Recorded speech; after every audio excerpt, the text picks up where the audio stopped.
Good evening. I am retired New York State Supreme Court Justice Rose Sconiers, Chair of the Greater Buffalo Racial Equity Roundtable. On behalf of the Roundtable, the National Federation for Just Communities, and the Western New York and Northwestern Pennsylvania Episcopal Diocese Commission to Dismantle Racism and Discrimination, I thank you for joining us on the National Day of Racial Healing. Tonight's program includes remarks from Bishop Michael Curry and a panel discussion with 3 religious leaders, and we encourage your participation in this discussion. The W.K. Kellogg Foundation started the National Day of Racial Healing in 2017 to create an opportunity for people, organizations, and communities to call for racial healing. By bringing people together in their shared humanity, we are able to take action together to create a more just and equitable world. The Racial Equities Roundtable's Racial Healing Work Group has helped our community mark this day each year, starting in 2017 with an interfaith event at Blessed Trinity Church on Leroy Avenue. The turnout on that snowy evening was tremendous, and we have continued to mark this day each year in a different way. Last year, we gathered at Elam Christian Fellowship to hear from Richard Rothstein, nationally renowned author of The Color of Law. This year, with the National Federation for Just Communities leading the Racial Healing Work Group of the Racial Equity Roundtable, we adjusted to take our event online, understanding our community needs this opportunity to heal together more than ever, especially in light of the COVID-19 pandemic and the continuing social unrest in our country. I'd like to share a little more about the Racial Equity Roundtable. In November 2016, the 40 community leaders representing faith, public, private, and elected officials gathered at the Buffalo History Museum to release the Racial Equity Dividend, Buffalo's great opportunity to our community. This important report shows how systemic disparities in the greater Buffalo region create differential outcomes by race and quantifies the gains to be realized by achieving racial equity and improving outcomes for all residents. Using that report as an anchor, the Roundtable, along with more than 200 community partners, has been championing a 10-point strategy to close key equity gaps that exist in our region by changing systems that hold people of color back in our community. Our 10 initiatives fall into 2 categories: creating an awareness of the need for change and fostering collaborative efforts focused on specific systems such as the workforce, workplaces, juvenile justice, and reentry. A highlight for our Reentry Coalition in 2020 was the opening of the Service Link Stop, located just steps away from the Erie County Holding Center, that brings many partners together under one roof to ensure the successful reentry of citizens back into our community. This is a great example of how we are working together to strengthen the criminal justice system and remove barriers. As I mentioned earlier, the National Day of Racial Healing was started by the W.K. Kellogg Foundation, a national funder that supports our racial healing circle work. The Kellogg Foundation hosted a virtual event for the National Day of Racial Healing earlier today and featured a video highlighting the work of our Roundtable's Boys and Young Men of Color Coalition. We would like to share that short video now to show you our impact in action. It's hard for citizens here. When I look outside my window, I see people drained, tired. You know, I feel like that's what motivates me to fight more. Buffalo is the 3rd poorest city in America, the 6th most segregated. The only way to accelerate our growth was to ensure that we would build an inclusive economy. The Truth, Racial Healing, and Transformation Enterprise provided us with a framework to advance the status of our young men of color as leaders in this community, hence breaking barriers. Breaking Barriers is a youth council that gives young boys and men of color a chance to express themselves and use their voice. I came there one Saturday morning for a session, and I was just blown away by what they were doing. They had this speaker, he was so dynamic, the kids were all involved. We had a policy on the table. It was the bus pass law. Students who's using these bus passes can't find reliable transportation within reasonable times. We felt that taxpayers' money was going to waste. We're paying for these bus passes. So we got that policy changed, and not only did we extend the time, but we also extended the location. That was a blessing for so many people around the city. That's what I really love about it. Even through tough times with COVID, we noticed how many families were left without food. So Breaking Barriers started doing food drives, and to see the council want to step up and distribute food or basic necessities, and it was amazing to be a part of it. I believe that mentoring, especially in communities of color, is a programmatic necessity. Their perspective on life is different than mine, and it's because they're closer to the community than I am. We have to take control and tell our own stories. What you all are doing with this podcast, what you're doing on the ground in Buffalo. The nation is looking at your work, and so I just want to commend you for your leadership and what you're doing. It's a journey that deals with relationship building and trust, even identifying where the problem is. It's only through that process can we even begin the conversation of transformation. Then our ideas become larger ideas because we can work together. Our lives matter. We have purpose. Everyone in the city, everyone in this world have purpose. I want to be a part of political office and change it from the actual inside. We want Breaking Barriers to have that effect. Breaking Barriers is not a program, but it's a movement. This generation is less concerned about race and more concerned about if you care about me and can we work together. The American dream is more alive than ever, I feel. And if you want it, you can achieve it.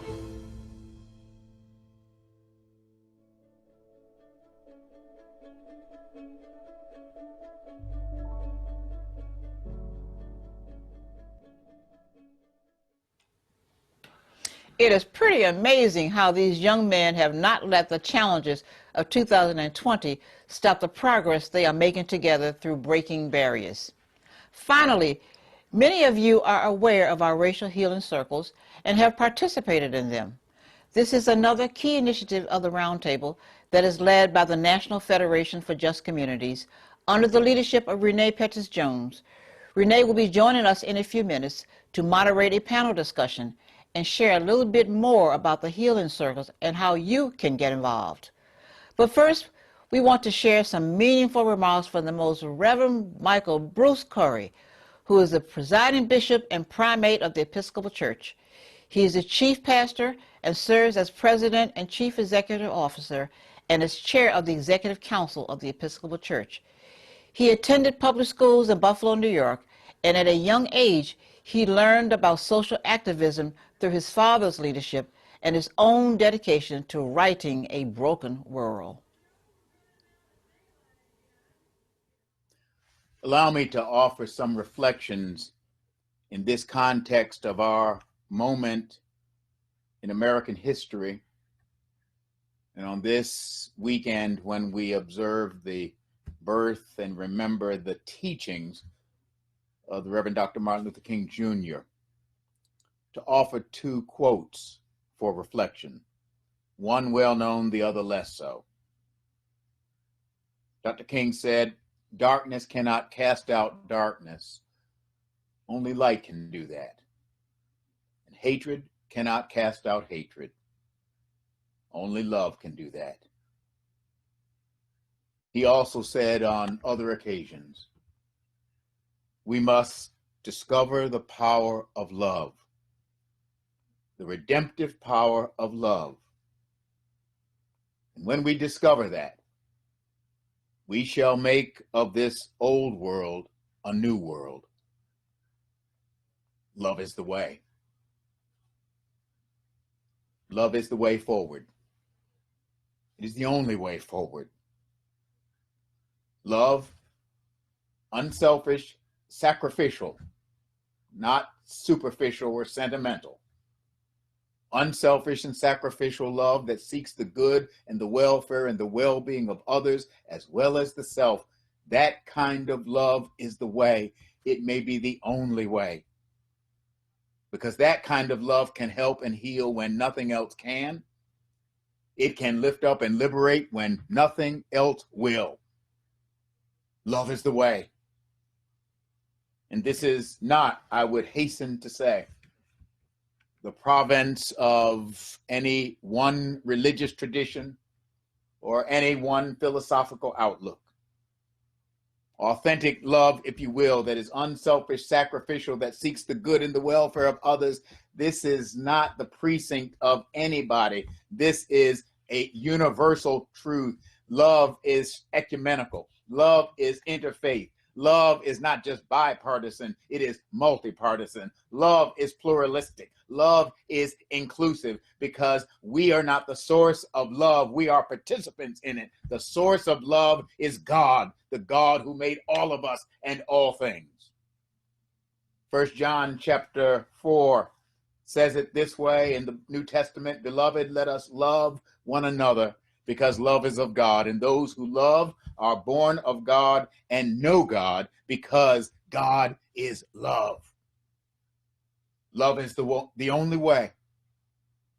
It can lift up and liberate. It can help and heal. Now, I know full well that there is a sense among us that we're not always sure that love can truly guide us, that love can truly inspire us, that love can truly set us free. And I know that and have experienced that even in my own soul some days.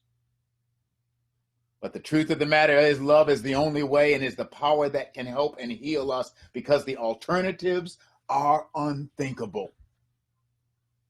We have, in recent memory, seen those alternatives and they are unthinkable. We've seen moments of the abyss, the rising of the abyss of chaos and nightmare. We've seen it. We saw it in 2017 in Charlottesville when neo-Nazis marched through the streets of an American city holding tiki torches in their hand, wearing khaki pants, young men mostly in their 30s, 20s, and 30s, young people shrieking like Kristallnacht in Germany in the Second World War, shrieking, "Jews will not replace us." Oh, we have seen the abyss. We have seen the alternative to love. We cannot go there. We saw it. We saw it when George Floyd's life was snuffed out, when he was murdered by an officer of public safety. He cried for his mother.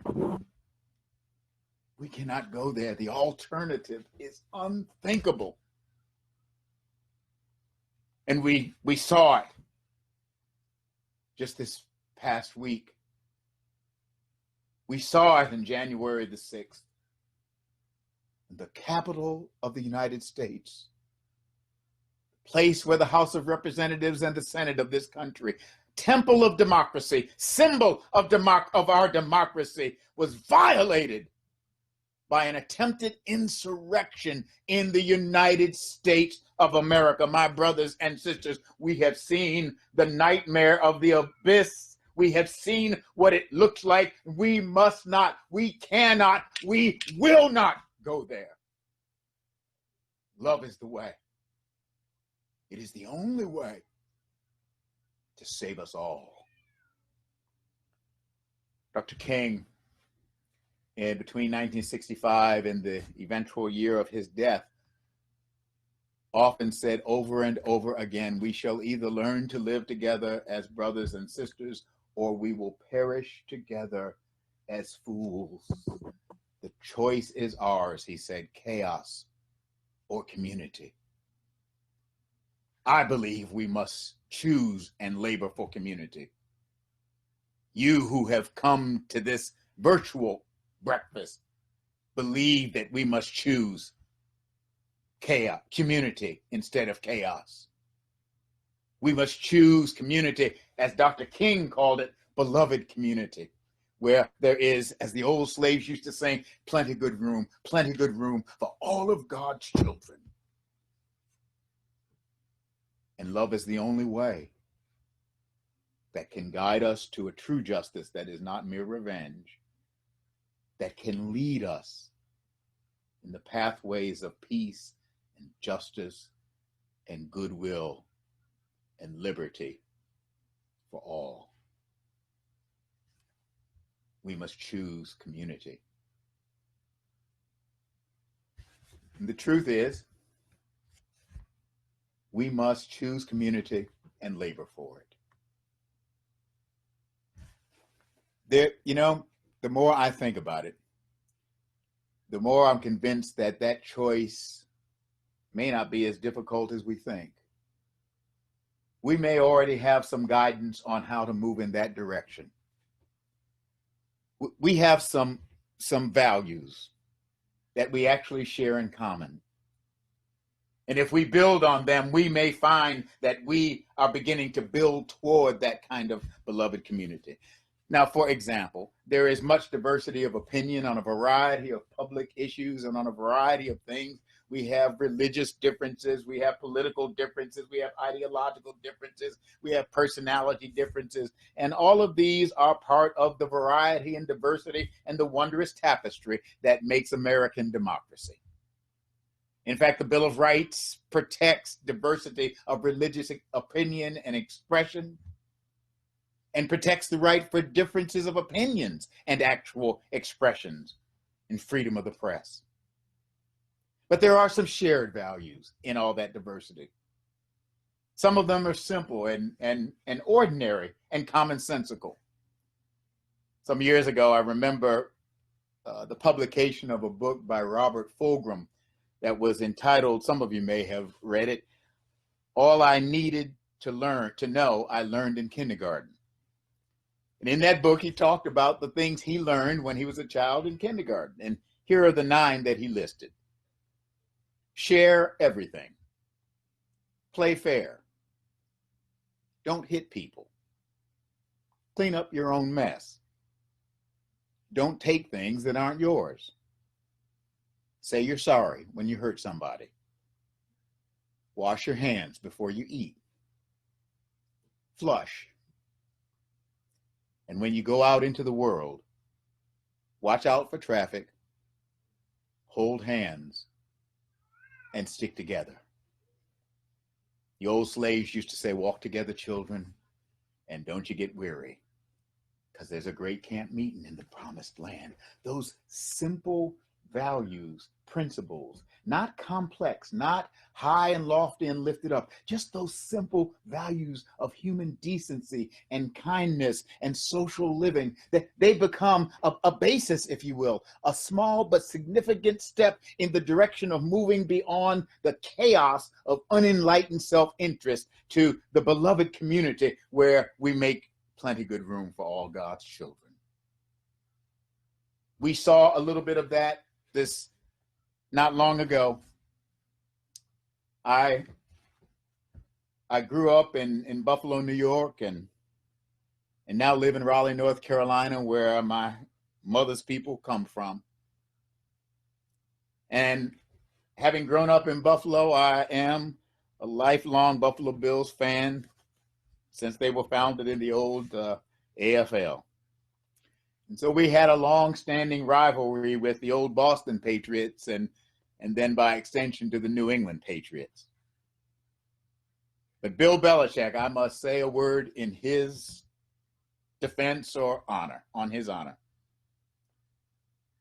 He was to be awarded the Medal of Freedom, our nation's highest award and honor for a civilian. And he declined to accept it. And this is what he said. Recently, I was offered the opportunity to receive the Presidential Medal of Freedom, which I was flattered by out of respect for what the honor represents and admiration for prior recipients.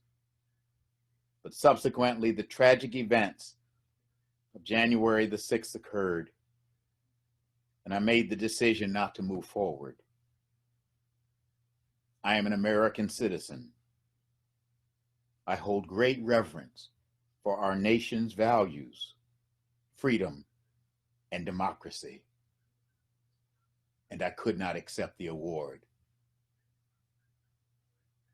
Values matter.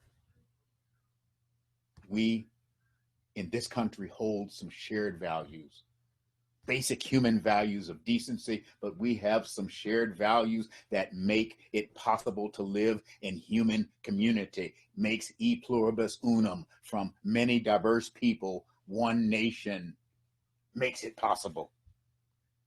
If you don't believe me, ask Thomas Jefferson. We hold these truths to be self-evident, that all men are created equal, that they are endowed by their Creator with certain unalienable rights, that among these are life, liberty, and the pursuit of happiness. We have some shared values in this American experiment. If you don't believe me and you don't believe Thomas Jefferson, maybe you'll believe old Abe Lincoln. 77 years ago, our forefathers brought upon this continent a new nation, conceived in liberty and dedicated to the proposition that all men are created equal.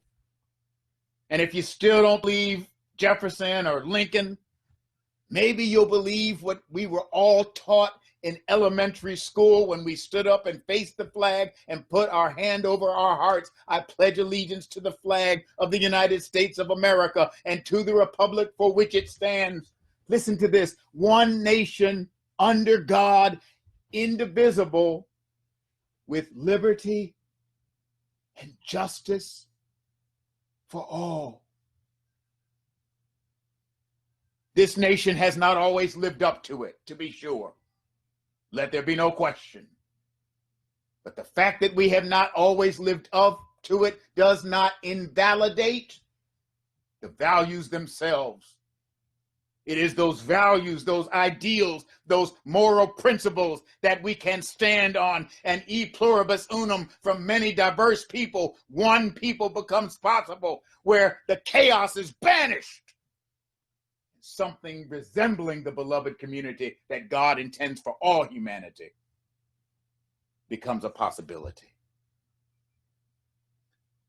1963, I was in public school number 76 in Buffalo, New York, Miss Lenny's 5th grade class.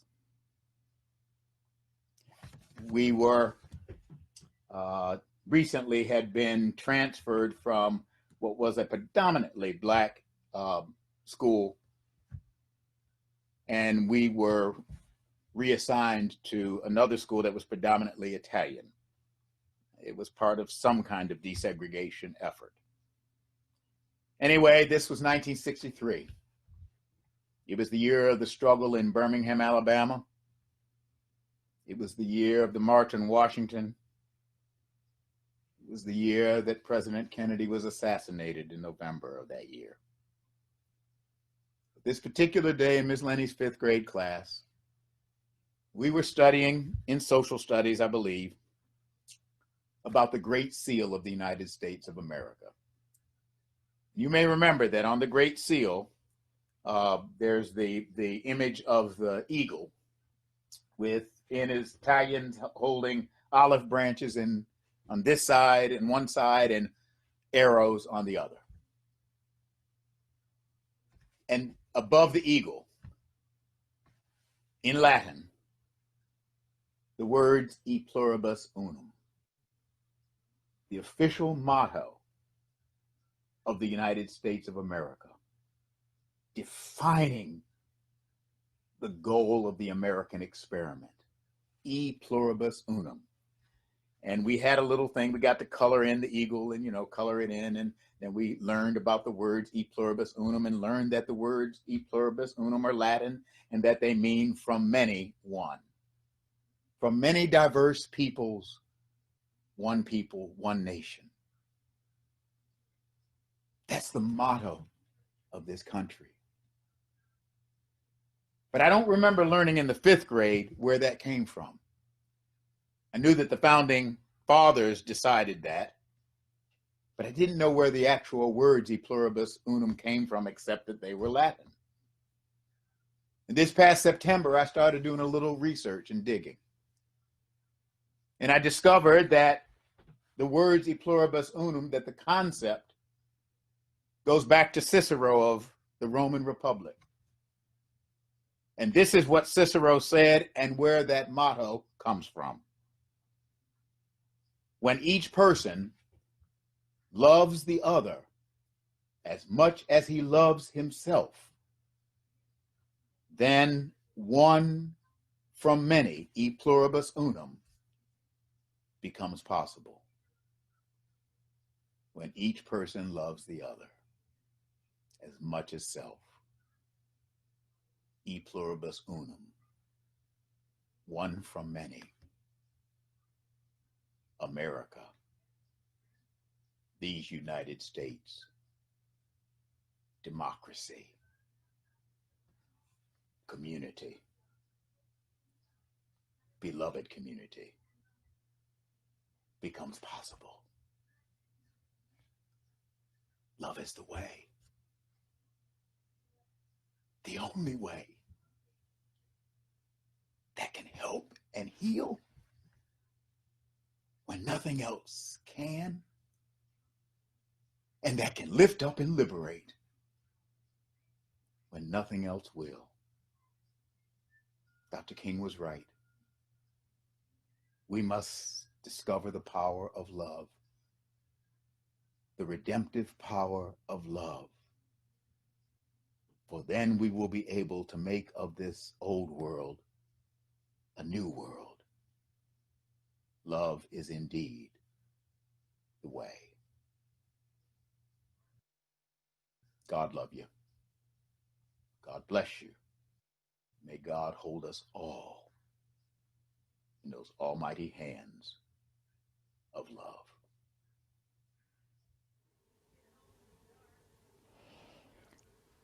Thank you, Bishop Curry, for that meaningful message. I hope you all found that message as uplifting and inspirational as I did. We all have an important role to play in advancing racial equity in our community. As I mentioned earlier, the Greater Buffalo Racial Equity Roundtable's Healing Circles work is led by the National Federation for Just Communities, one of the oldest human rights organizations in our region.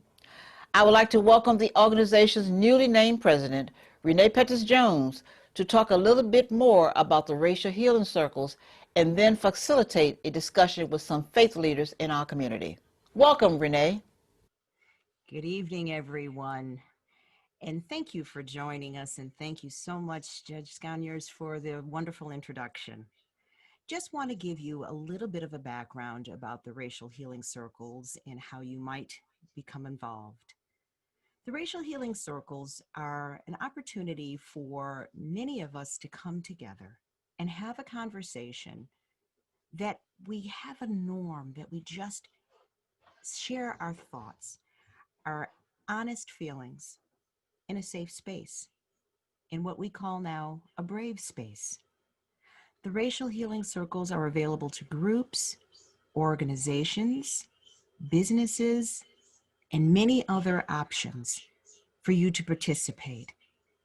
I encourage you to visit our website or call our offices to get further information about how you might schedule a racial healing circle. At this time, I'd like to ask our panelists to join us so that we may have an opportunity to interact with each of you with questions and answers that you can easily place in the Q&A section at the bottom of your screen. Panelists, could you join us? Hello, Rene. Hi, everybody. Hello, I'm so glad to see you. We have here in our presence, thank you for joining me, we have Pastor Craig D. Pridgen, who is the pastor of Niagara Falls True Bethel Baptist Church and an esteemed NFJC board member. Good evening, everybody. Hello. We have Reverend Matthew Lincoln, who is director of Trinity Episcopal Church in Buffalo and also a member of the Racial Equity Work Group. And we also have, Rabbi Alex Lazarus-Klein, who is Rabbi of Congregation Shir, Shalom in Williamsville, New York, and also an esteemed NFJC board member and Racial Equity Work Group member. Thank you for being here. Hello, everybody. Today, we have a few questions that we want to ask of you.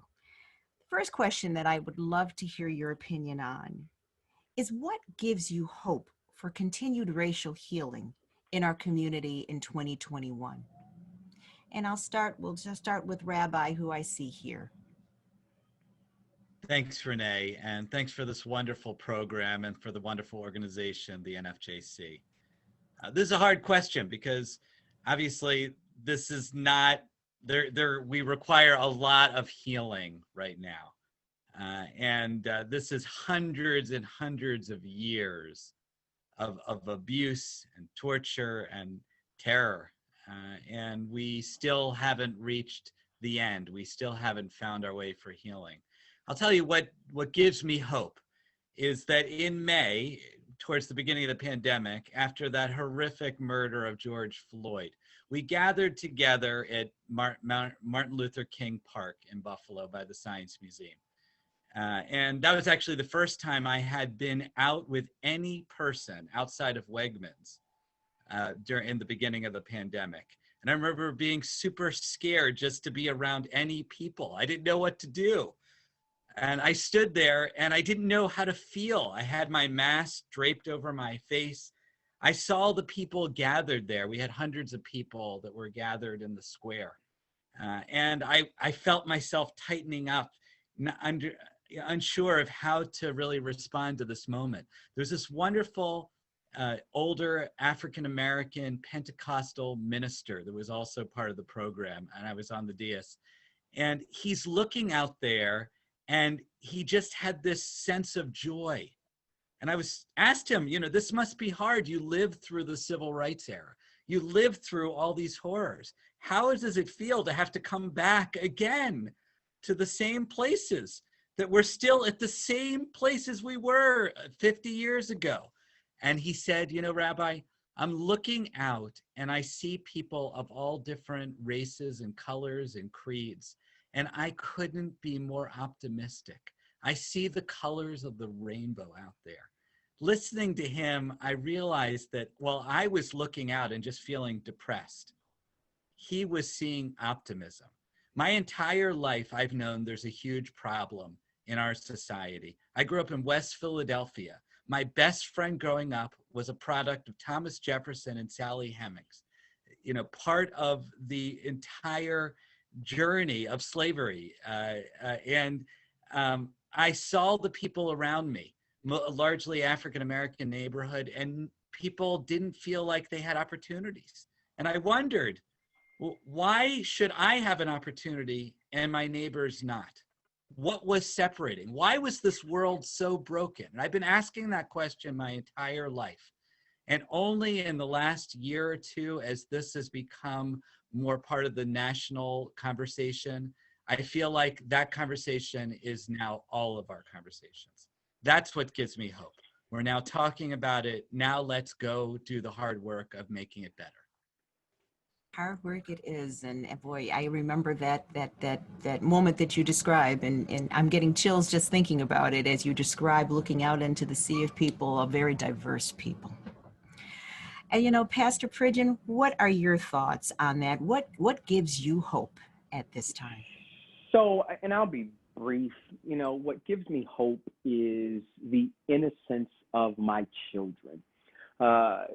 Children have this level of innocence until they are introduced to something they don't like. They don't know what they don't like. My youngest, until she tastes something, she has no idea what she doesn't like. My children at this stage in their life don't know black from white. That's not their concept. Their understanding is being around people that are like-minded, that do things that they enjoy doing. When I see the innocence of my children is what continues to give me hope. We are in some extremely unprecedented time. Today, before I got on this evening, I was watching the COVID-19 Evening of Remembrance with President-elect Biden and Vice President-elect Kamala Harris. And to see their mere concern for those that have lost their lives, gives me so much hope for the future, that there are those that care, there are those that are innocent, there are those that are really striving to do everything they can during this season of uncertainty to be a beacon of light in some extremely, extremely dark places. Bishop Curry said something, and I'm a preacher, so immediately I wrote it down. He said, "We are not the source of love. We are participants in it." What an amazing quote that is. I may not be the source, but I'm grateful that I can be a participant in love. That's what gives me hope. That is amazing. I know that Bishop Curry really emphasized how important love is, and that is incredible. And Pastor Lincoln, tell us, what are you hopeful about in 2021? First of all, I have to dig a collegial elbow into Pastor Craig's rib. We don't have to think of original things. We just need to know how to find the good stuff, right? Yeah. So there we go. I'm going to write that one down too. I want to say, right at the moment, what gives me hope is the prospect of tomorrow's inauguration. And I didn't get organized to go do what Pastor Craig just did, and I wish I had, but this whole thing, I don't want anybody to think I'm naive. Maybe I am, but don't think that way of me. I don't think that the new administration is going to fix everything, but I'm hopeful that the conditions that we need for constructive change are going to improve. In the summer of 2016, Reverend William Barber gave a great speech at the Democratic National Convention. And it was a short talk, but it was on a subject that he had been speaking about publicly for some time. And it alluded to things that I'd heard him say all over the last couple of years before that. He had been talking about how the time was ripe for a third Reconstruction. That was in the summer of 2016. You might say we got derailed from that time and spent the following 4 years coping with being derailed. And this past summer, past spring and summer, the protests in response to the murders of George Floyd and Breonna Taylor and others called us back to business. My hope is that the time is ripe again. I think that is so true. I think we have a lot of hope moving forward. And I have another question for each of you that, as we are navigating these difficult times in these days that people feel stressed from all different directions, one of the things that we talk about are, how do we build community? How do we become one? How do we start to bridge the divides that have been created, some for us, some by our natural division? How do we start to build our communities? And I think I'll start with Pastor Pridgen on this one. How do you feel that we can start to build our community? A simple response, and that is meaningful conversation. I am grateful to be on the board of directors for the National Federation for Just Communities, as well as sitting on the Rapid Task Force with the Community Foundation, and grateful for the Honorable Justice Rose Sconiers for affording me the opportunity to do so. What I have learned over these past few years is meaningful conversation bridges so many gaps. We have tried to make these things as complicated as we possibly can make them. And the secret sauce is simply talking to another person. That seems like such a far-fetched idea, that actually sitting down and have a conversation with someone could mean so much. We have reduced ourselves to our phones by text messaging and social media, and not sitting down and having a conversation with somebody. My father who loves to think he's everybody's boss, even though I'm grown. When we're together for a family function or anything, and the minute one of us pulls out our phones and starts to do something, he immediately starts to fussing, because communication is so important. You don't know a person until you've actually sat down and communicated with them. My friend and brother, Rabbi Alex, who was on here a few years ago, we traveled to Israel together, and we were there for, I believe it was 10 or 12 days, and we were forced to be able to communicate with one another. And this will seem so trivial to some, but it was so important to me. My brothers and sisters of the Jewish faith pray in one manner. I'm a Christian. I am a full gospel Baptist church bled young man who, when I close out a prayer, I always say in the name of Jesus. I couldn't understand why it may have been offensive to one, but then it was offensive to me. And until we were away in a complete another country, we had a long conversation about what that meant to me and what it meant to somebody else. It completely changed our mindsets and how we related to one another by merely having a conversation. Community is built on the willingness to have conversations and sit down at the table with others. Amen to that one. Rabbi, your response? Thank you so much for that, Pastor. Well, first of all, Reverend Pridgen, I think we were only there about 8 days, but it might have felt like... It seemed like 2 months. I remember that conversation well, and I think that's really the heart of what we need to do, is have those kind of conversations and not be afraid of them. We're going to hit those points that's going to make us uncomfortable. I think back to what I remarked at Martin Luther King Square. It happened to be that part of the Torah, the only part that deals with any kind of racism. And it is where Miriam and Aaron gang up on Moses and accuse him of having dated or married a Cushite woman, which is a woman from Africa. And after that, Miriam is struck with leprosy. And Moses is obviously really angry, and he doesn't want to help out his sister at all. He wants to let her just be, she's struck, she's white with leprosy. And he just wants to let her be. But Aaron says, no, you need to pray for your sister. And he says one of the most important prayers, Ana elna rafana la. Please, God, heal her.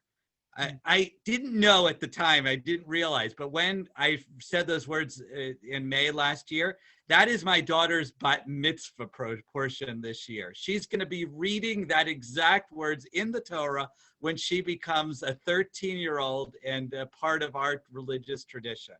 And I think those are some of the most important words. It's the willingness to go to the discomfort, to talk to everyone, even if those people are on a different section, a different side of the community, even if you virulently disagree with them. We can't afford to be in two different camps. We need to bring our siblings together. We need to repair this world, and that means sitting in our discomfort. And that's a hard thing. That's why we always have to say, Ana elna rafana la. Please, God, heal her. Please, God, heal us. Wow. Thank you so much, Rabbi, for that. Pastor Lincoln, your thoughts about building community? Sure. This is a great question for us to address on this day after Martin Luther King Day. When, if yesterday was all about remembering Dr. King, reflecting on his wisdom and his legacy, today is like, okay, now what? Let's saddle up and ride. Let's figure out what to do. If we are moved by that, let's be moved. Where do we go? What do we do? And I kind of want to say, well, yes, but not quite so fast. So let me start with a little preface. And it's really just tying in to what Pastor Craig and Rabbi Alex have been talking about, being in conversation with each other and being in honest conversation, being real with each other. Since the insurrection attempt 2 weeks ago, there's been a lot of public talk about whether the nation needs accountability or unity, as if it were an either-or proposition. And I want to suggest that accountability doesn't need to be understood as the opposite of unity. It doesn't need to be understood as a sort of deciding who's good and who's bad and punishing the bad ones and, you know, whatever, dividing up. But rather truth-telling, rather being honest with each other. People have said, you know, no healing until we've had accountability. That's not, I don't see it that way. Rather, I see the path to healing beginning with accountability, with coming together and being real with each other about what has happened, so that we have some common ground and can move forward in unity, because being real about what's real has brought us together. So those conversations aren't just continuing the reflecting on the life and legacy of Dr. King. They're part of the now what? They're part of the moving forward. But I want to push it a little further and say, unless we change policies, the lives of disadvantaged people will not improve. So getting involved in policy change is crucial in moving forward. Now, I'm not a policy expert, so I don't know what policy to put forward or what change to make, but I know this. I know that white people like me, privileged white people like me, need to get involved in policy change with our hearts and our eyes and our ears open. To be ready to do so, we need to meditate on this. The dystopian vision of the world as a dangerous place that has been part of the toxic recipe of division that we've been experiencing so severely lately. That dystopian vision of the world as a dangerous place might possibly be a projection of our anger when we don't get what we want, when we don't get our way, rather than an accurate assessment of the way things are. We might be afraid of being hurt by others because we want to be able to hurt others when we feel like we need to. And we fear that power being taken away, because what if I lose my power to retaliate? Maybe somebody will hurt me. And I say, let's test this theory. Let's lift our neighbors out of positions of weakness and into positions of parity and power, so that all of us can be powerful together, rather than us being worried about who's got power to hurt each other. Let's be powerful together. Wow, that is very important. And I think that kind of goes to our last question that I'd like to throw to all of you. And that would be, for people that are watching, what is the one thing that you can take away that people can do individually to help heal our community, to heal ourselves? What would you tell, just one thing from each person that is watching this program this day? And I'll start with Rabbi for this. Thank you. I mean, I hope we go away with hope, love, hope, that this conversation that we're in together, as isolated as we felt in the pandemic, we have one another, and that's what's going to make all the difference in the world. We should never feel alone as we're trying to make this world better. Thank you so much, and thank you for those words.